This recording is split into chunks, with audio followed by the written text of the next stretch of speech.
Hello, this is Brian. And this is Stephanie. Welcome to the making and the remaking of a codependent mind. This week we're going to tackle the topic of communication.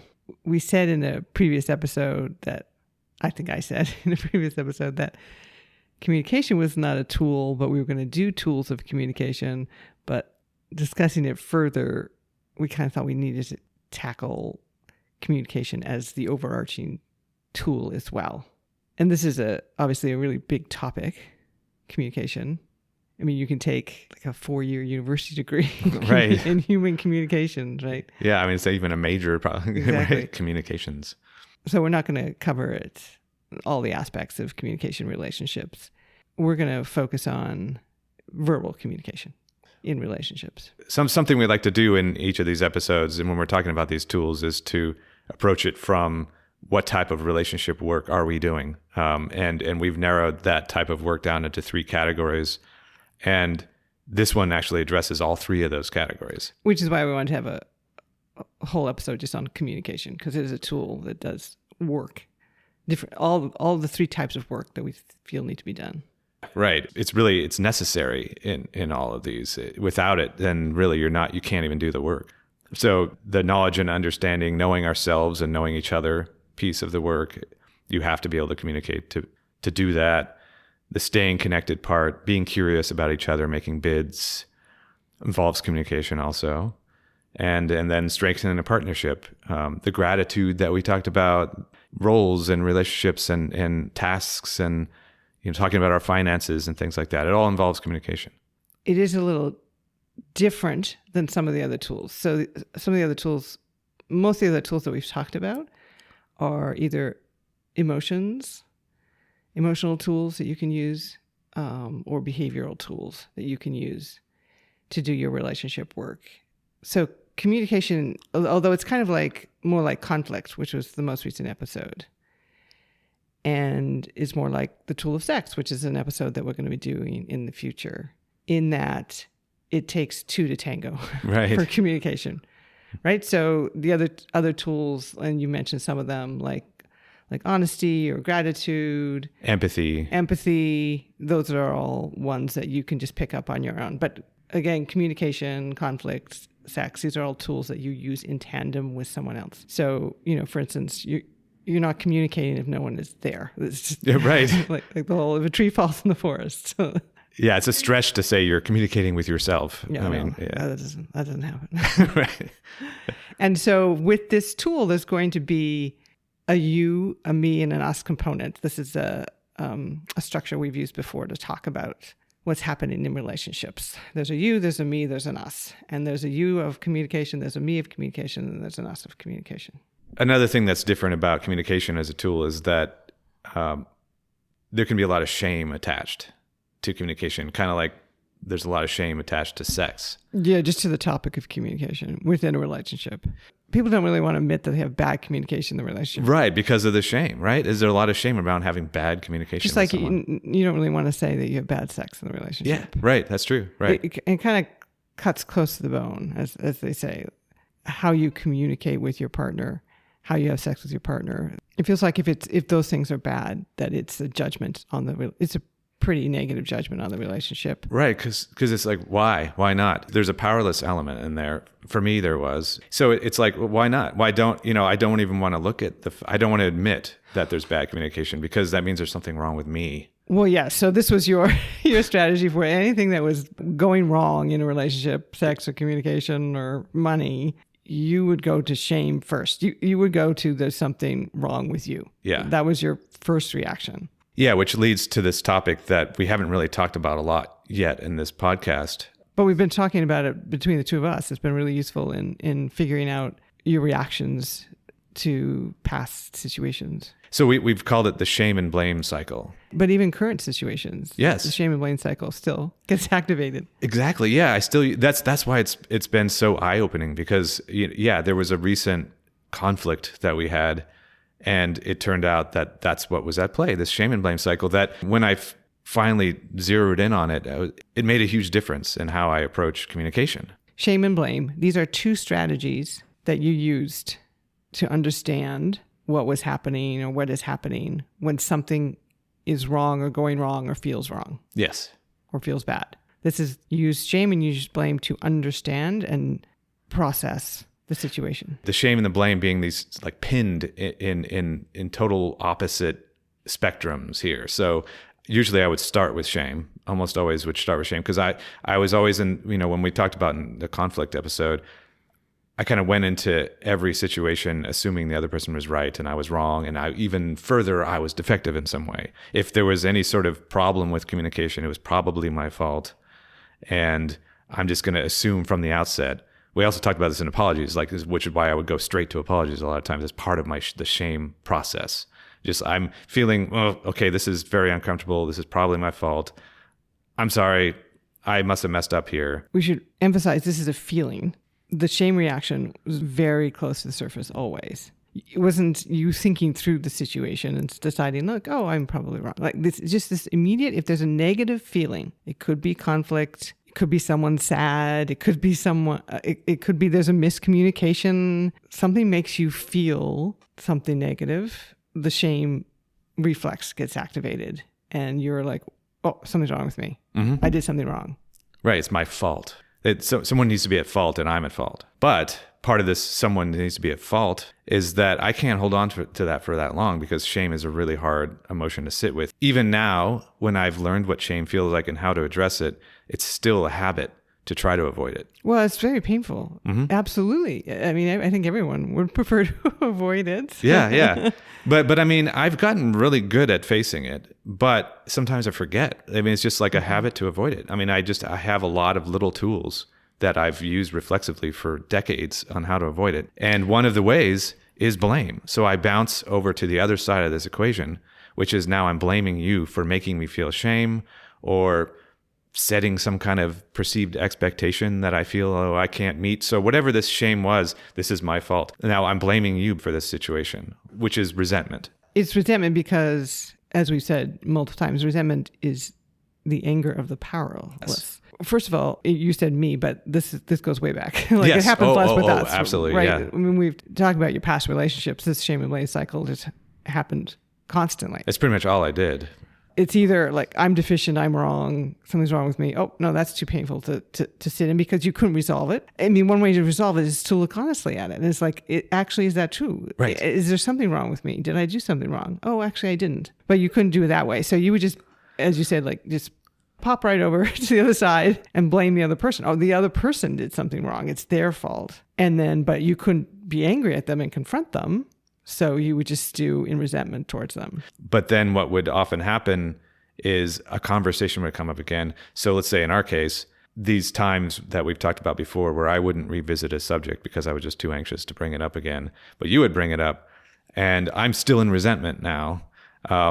And so I start with defensiveness because that's usually what comes out of resentment. But then you state your thoughts and feelings and I'm right back into shame. And then the shame is even worse than before because now it's just like I've had all these like whatever days, weeks to kind of stew on this and not figure anything out. And then now it's like shame spiral and I'm enlisting you to relieve this shame. And then, if you don't properly, it's back to resentment again. Anyway, it's nothing's being solved. No, this is the main point. Yes. And this is why we wanted to kind of talk about this shame and blame cycle, because I think you're not alone in doing it. These are unproductive strategies to figuring out what's happening in a relationship, is to either be shame or blame. Oh, it's me, I'm a terrible person. Oh, it's you, you're X. There's really no way forward with either of those strategies. They're both strategies of powerlessness. Because it certainly could be the case, absolutely. And even in your past relationships, so in your past relationships, R and J's strategy was right to blame. And they didn't have any trouble expressing the anger, so there was no just sitting in resentment. They would just blame, attack, you would comply out of shame, and for them it would be resolved. But obviously that's not productive of a healthy relationship, and that doesn't help either person get to an understanding of what is actually going on. Right, yes. So there is no way forward, being like it just gets suspended in this state of unresolved. And then it's just going to come up again. Like the same exact conflict is likely going to come up again. Because taking it on as shame doesn't even help anybody understand what's actually happening. Like just saying, like, oh, it's me, I'm a terrible person. Well, okay, what am I supposed to do with that, right? Like that that doesn't move as far as. Okay, so that's the shame and blame cycle, and we'll probably be bringing that up in other episodes because, again, we just find it so useful just that it happens so quickly and habitually for you. Yeah, and it doesn't even have to be severe. It just, the whole point is that it resembles that process and nothing is being resolved. Nothing has actually been learned. So I think I said those are like your two major strategies, but there was a third strategy that you used all the time in your previous relationships. When you're confronted with something's going wrong, something is wrong, something feels wrong, you could do the shame and blame cycle, or you could lie to yourself. Right. And you use that strategy all the time. Oh, yes. Yeah. Lie to myself, lie to the other people. So back to the shame that comes with having bad communication. Would you say it's the case that with both R and J, it was kind of communication and sex that were the biggest sources of shame for you in those relationships? Right. Yeah. And there was a lot of things, obviously, that sex was pretty straightforward, but there was really no way out of that shame. I couldn't find a way out of it. I couldn't really lie to myself about how that was dysfunctional. Yeah. I mean, that was mostly resentment. Yes. You would occasionally blame, especially in the J relationship where, I mean, R just kind of dumped all that shame on you, but you managed to offload some of that onto J. Yeah, a little bit. But for the most part, I still blamed myself. I felt shame for the whole situation. So there was the shame of those being essentially sexless relationships. And then there was the shame, the communication shame was the shame of how they talk to you. Mm-hmm. Right. I mean, you didn't label it as abuse. You didn't understand it. Or, I mean, sometimes you got close to that, but you understood that like being yelled at or being called stupid, like those were not. The evidence would be I didn't tell anyone about those behaviors during either one of those relationships. I told people several things, but low-hanging fruit type of things, But I wouldn't tell anyone with Jay, who were screaming at me and stuff. Like, I never told anyone that. I told her these easy things like, oh, she's lazy, doesn't do things around the house, things like that. But yeah, not that. I knew that was just, that's unexcusable behavior. So the line to yourself, you used it a great deal in the shame around communication. Yes, I did. Especially with Jay.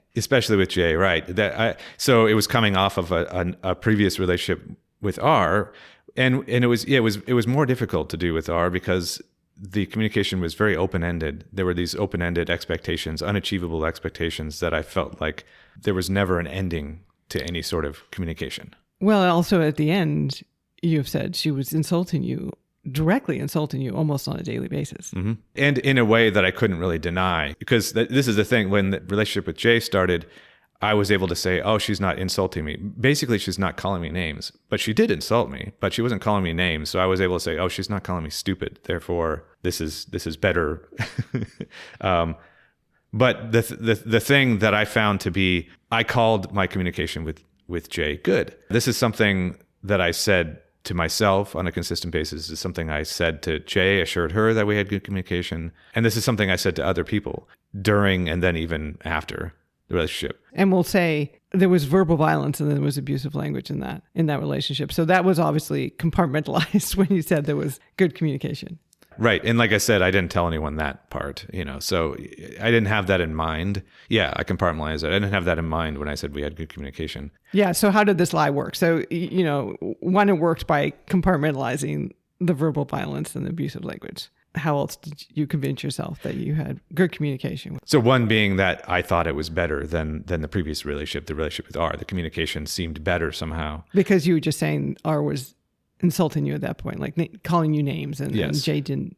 And she didn't do that. At the beginning, yeah. Right. But then even so throughout, though, there was a reliability, a predictability to the exchanges. I could easily ignore the fact that they weren't good exchanges by the fact that it just, it had the same outcome. The resolution was always the same. Trajectory of the conversation, how they went, how they ended, was always the same. The good and the bad. The good and the right. The fine and then the bad, right? Yes. So they were more manageable for you. Right, for sure. Yeah. So even though obviously like the abuse was terrible, I could compartmentalize that in the same way every time. There was a pretty easy set of things that I taught myself to do to just deal with that. So you figured out her expectations of you as a communication partner, and there was a reliability and a predictability to those expectations, and more often than not, you were able to meet them. And then when you didn't meet them and she would explode, then I would meet them then. So, and the expectations were much simpler with Jay than they were with R. They was basically just listen to me and do what I say. That was the communication. And so that's pretty straightforward, especially for someone a codependent person whose whole idea is to give me a task, I'll do it. I don't care how this affects me. Another way the lie worked is that the communication just consisted of Jay just talking a lot. And so that all I had to do was just sit there and acknowledge that I was listening. So there was constant communication, which some people think means it's good. Yeah, right. Yeah. She talked a lot. So you guys talked a lot. Like, you weren't sitting in a restaurant silently where you're having to think, oh, what's she thinking? And I don't know what she's thinking. You know what she's thinking all the time. She's talking all the time. Right. Yeah. Yeah. It was just continuous communication. Which is one of our expectations, that there'd be constant communication. Right. She sends you a text, you send it back. You're texting for as long as she wants to text. You're talking for as long as she wants to talk. Yes. So that was part of the expectation, not just that I would listen to everything and that I would do everything she said, but that I was available at all times for this communication. Mentally, physically, I was there to listen and to do. Yeah. But yeah, it was easy for me to that the fact that she was always talking, that was also reliable. So I didn't have these awkward silences, like you said. I didn't have to have these vague nervousness of like, oh no, like what kind of expectation she might have. She's telling me. She's probably one of the biggest reasons why I was able to successfully lie to myself that this was good communication is that she validated my performance on a regular basis. She said we had good communication. She didn't just say it to me. She said it publicly. She would go on social media sometimes and say, oh, Brian and I have great communication. So I'm like, great. That means I'm doing it right here. Because that's really all that mattered to me, is that I was performing well. I think we've talked about this, but we should be clear. In the past relationships, you used the tools mostly for performance. The tools were used to kind of meet other people's expectations and manage their feelings. They were not tools to construct. They were tools to perform. Yes, right. Which continued into our relationship, yes. But the truth of that relationship was not that you had great communication. No. Yeah, actually, we had terrible communication across the board. In almost every way. For one thing, there was the verbal violence. Let's just do a little aside on the verbal violence and the abusive language. So the verbal violence consisting of aggressive yelling, swearing, and also abusive language. Verbal violence is not okay. Like yelling, screaming, swearing, belittling, insulting, name calling. If this is happening on a regular basis in your relationship, if you're doing it, if your partner's doing it, if you're both doing it, this is not okay. That needs to end. Like, immediately, or the relationship needs to end. Obviously, it can happen occasionally. We're human, so I'm not talking about the occasional raised voice, or sometimes even insults or insulting language can slip out. Mm-hmm. It's condescension. It right. Or the voice, it approaches yelling. That may happen occasionally. Yeah, but then the point with that is it needs to be acknowledged. It needs to be discussed. It needs to be owned up to.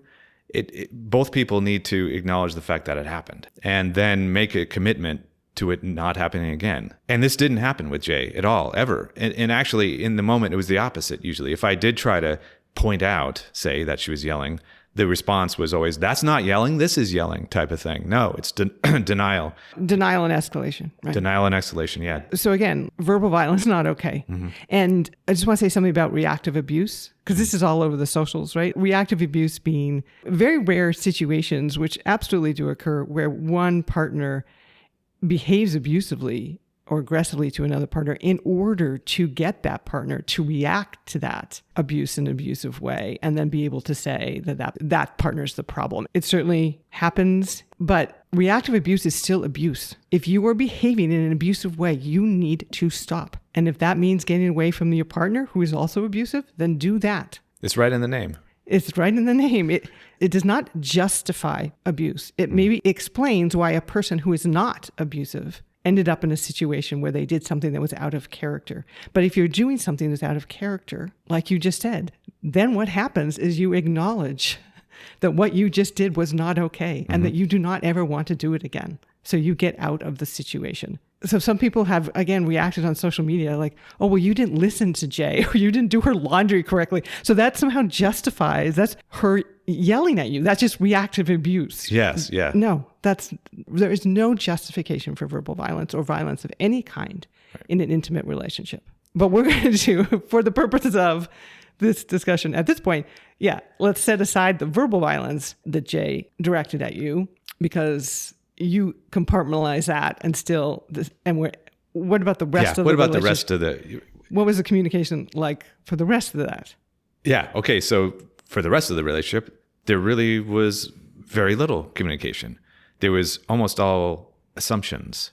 Big topics like sex, finances, our families, things like that. We didn't discuss these things. There weren't discussions, really. There was not direct communication about things that people would normally communicate about in a relationship. So anything that might cause conflict or bad feelings or negative feelings, no conversation, no communication around those. Yeah, so the way the communication happened is what I said was her just talking a whole bunch and me nodding and agreeing, and either I got it right or I got it wrong, and if I got it wrong, it would be fixed, and that was the communication. The thing is on a daily basis, there were miscommunications because we weren't actually communicating. So there's these two emotionally immature people not knowing how to communicate with each other. And then we would leave a conversation with a completely different idea about what the conversation was, what the takeaway was. But the assumption was that her takeaway was the correct takeaway. So no matter what, when we did come back together on this, because inevitably whatever would need to happen, then it was, again, I would have to be corrected because her perspective was the correct perspective no matter what. So that was the communication. That's pretty much how it worked. And I remember using that word miscommunication all the time. It's just funny that I called that relationship and I said it had good communication, even though on a daily basis there were miscommunications. And there was also seemingly no honesty. No. Yeah, I know I lied on a daily basis, and I know she did too. Even if it was just withholding information or pretending. Pretending I agreed with something, right. Doing something I didn't want to do. I mean, all kinds of different things. Which is all to say, communication isn't act. It's an exchange. It is trying to achieve something. It's not really just something you have or don't have. Like, oh, we have good communication, or we don't have good communication, right? Like, it is trying to achieve something. So actually, insofar as you were using communication, the tool of communication, to appease, and she was using it to control you both did have communication. Yes. So, and that fed into why I would say it had good communication too, right? Yeah, right. I mean, why she did, because she was she was getting what she wanted out of the communications that the two of you had. She controlled your attention and your time and your efforts so successfully through communication, and you appeased her. Right. But what we're trying to achieve, what we want to use the tool of communication to achieve, is a connected, secure, loving relationship. So again, we're not interested in this is good communication, this is bad communication. What is the communication? How do we use communication to achieve a connected, secure, loving relationship? A lot goes into it. There's a lot of things happening, a lot of different types of communication, and a lot of potential outcomes. We really want to keep an eye on the results when we're evaluating a communication act, an exchange. We want to keep an eye on the result of that and focus on, is the communication act successful? Did it convey clear and reliable and accurate information? Do we now have a more robust shared understanding of each other, or understanding of the situation, or understanding of our world? So being results focused. Yes. With our communication. So I'll give an example. I could say, for instance, oh, I'm a good tennis player. Well, what does that mean? Well, the first thing that it should mean is that I win games. This is kind of going back to your and Jay's relationship. Like, oh, we have good communications, but like, right. In what way? What did you actually communicate? Right? Like, did you? Yeah. So if I tell you I'm a good tennis player, then you would have the expectation that I win games, because that's the measure of success in playing tennis, is to win a game. Like, that's the point. And there's plenty of different ways to do that. Like, you can have different styles of playing tennis. Like, some people may be good at the serve, or some people may be good at the net, and some people might be really good at running down the ball and things like that. So there's not like one way to be a good tennis player, but they all should have similar outcome in that they successfully win points and win games. And the same goes for communication. There's a whole bunch of different ways to communicate and a lot of things to keep in mind and styles. And we're not going to go into that because there's so much information out there on that and great information. Yeah, you can Google it, like yes, communication styles and how to improve. And you can get better at these styles. So yeah, if you're good at tennis, you may be good at one thing, but that one thing might not be enough to win you games. So you get better at other aspects of it. And then you become more of a good communicator or a good tennis player, which is exactly what has been happening with me. So learning about things like the shame and blame cycle has made a huge impact on the way I communicate. Other things being like I have often been a very vague communicator, trying to get people around me to enlist, kind of like we've talked about with my dad, just like kind of getting upset at his computer and yelling at it until someone comes to help him. I've done those kind of things too. That's not effective communication. You're not communicating anything. I'm trying to get someone else to help me. To figure out what you mean or what you need or what you want without... So not only am I enlisting someone to help me, I'm enlisting them to figure out what it is I'm even trying to communicate. So there's different styles of communication. Like there's different styles of tennis. There's different ways to be effective at it. But like I think with tennis, there are also kind of some shared rules and boundaries around it. And you know what rules help do, for instance, being respectful, like not insulting people. What these rules and guidelines help do is to help make the communicative act more likely to be productive and effective. So we've been talking about a better way to kind of judge communication, better than good or bad.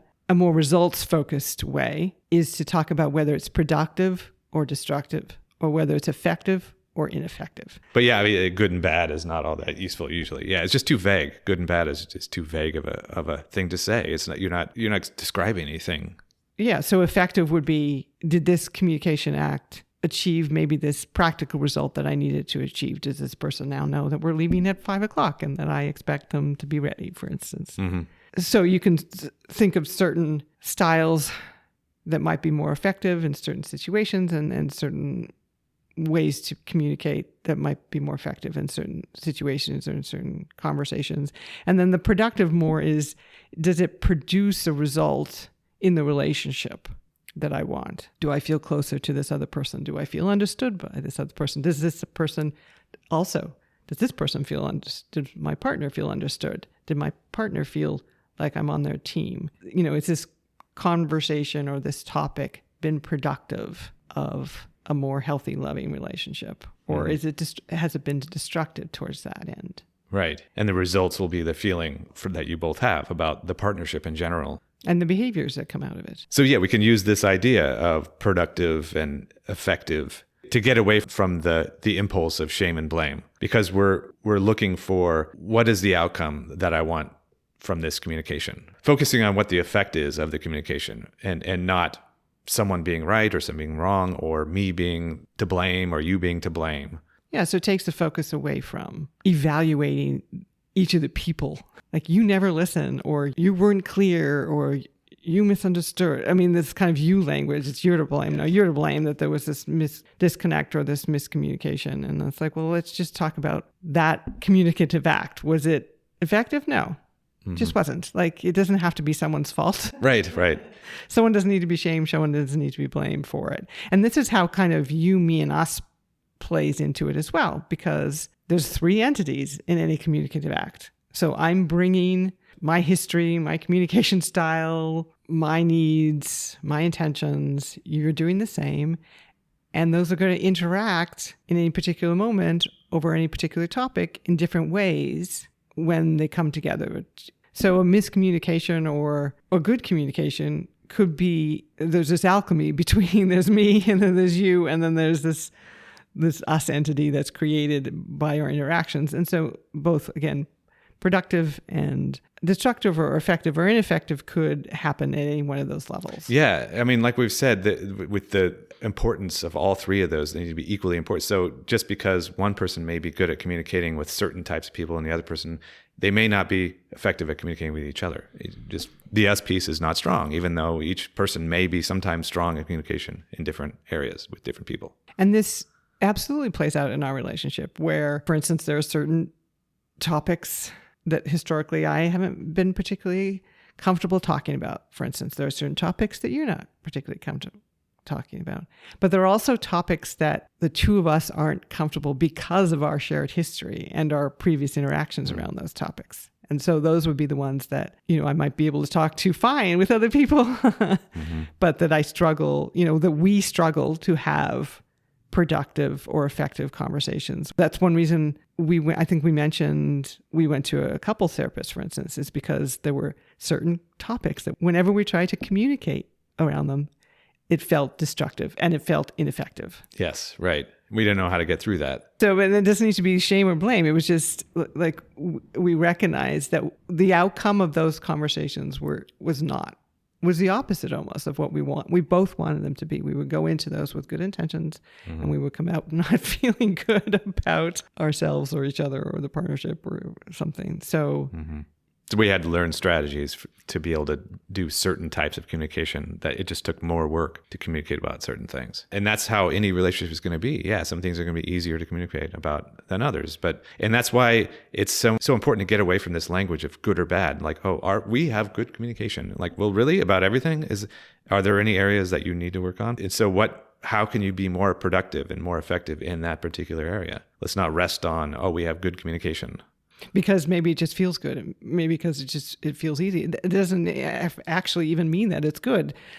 You have to focus on the result. Like, are you talking about the things that you need to talk about in order to make the partnership work or in order to stay connected? It's not just because no one's yelling, or it's not just the absence of negative communication exchanges that make for good communication. Again, so that's the kind of main takeaway that we wanted for this episode is we're going to focus it as a tool to achieve something. And in what areas of your relationship are you both using that tool effectively and productively? And in what areas are you struggling perhaps to communicate effectively, to communicate productively? With the end goal being, is this a relationship that we both want? And how do we communicate in order to get there? That's the big question. So thanks for tuning in to another relationship tool. And find us on social media and help us communicate effectively around these topics.